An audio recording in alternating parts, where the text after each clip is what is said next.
One of the biggest bugbears for new or less experienced students is how to correctly reference their work.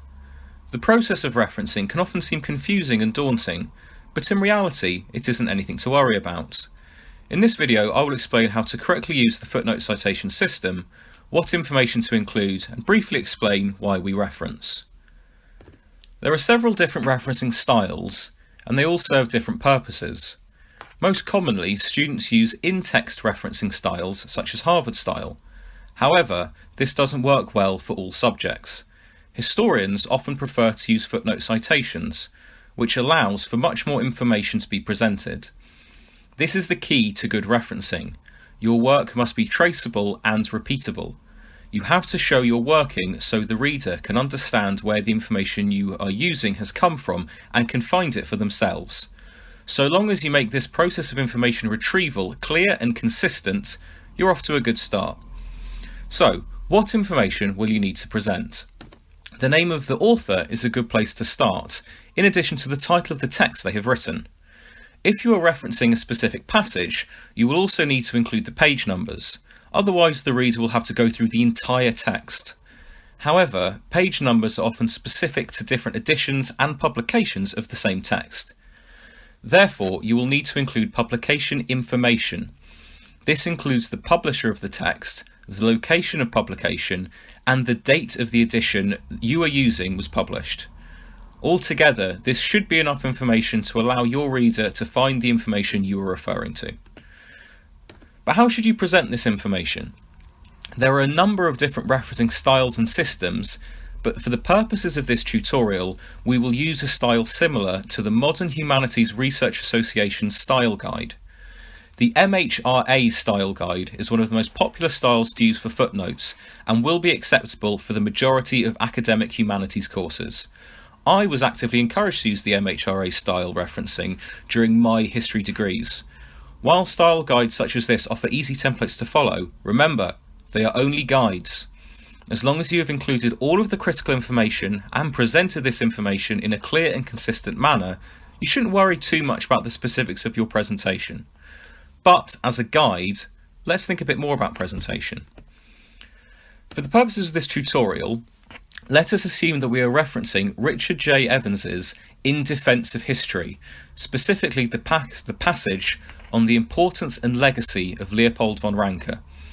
This passage begins on page 16 and ends on page 19 of my copy. First and foremost, after inserting a footnote on your References tab, you must first input the name of the author. You could present this in the formats of surname, comma, first initial. This will allow you to more easily order your references alphabetically when creating your bibliography. Next, you will need to include the name of the text you are referencing. I have presented the title of the text in italics in order to make clear what this information is. Remember to always include the full title. Now we need to move on to the publication information. This information will be available in the first few pages of the text prior to the contents page.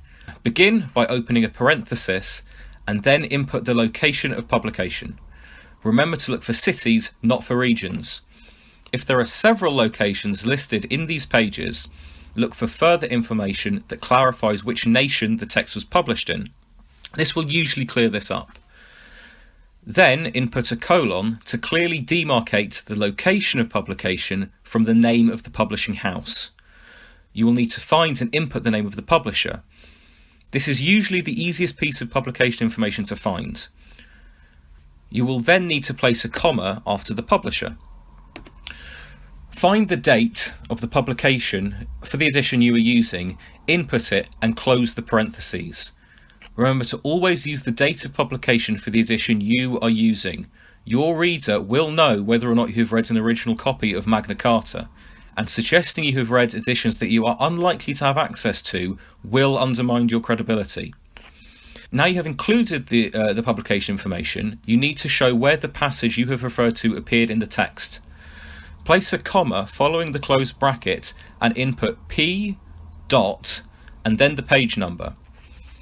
If your reference covers more than one page, as mine does, place 2 P's and then indicate the page numbers with a hyphen in between. Now you have a complete and correct reference, clearly presenting all of the information your reader needs to trace and repeat your research. You may choose not to follow this guide precisely, but remember to present all of the information your reader would need clearly and be consistent in that presentation. If you are unable to find all of this information, it is always better to clarify this in your footnote rather than invent it using clues that you can undoubtedly find online. Just like with the publication date, misleading your reader is not only unethical, but it undermines your credibility as a writer and as a researcher. I hope this tutorial has explained why we reference and provided a starting guide to footnote citations. If there are any questions, please leave a comment or reach out to me on Twitter. If you require further assistance regarding academic writing, history lessons, or English comprehension, you can find my tutoring profiles below.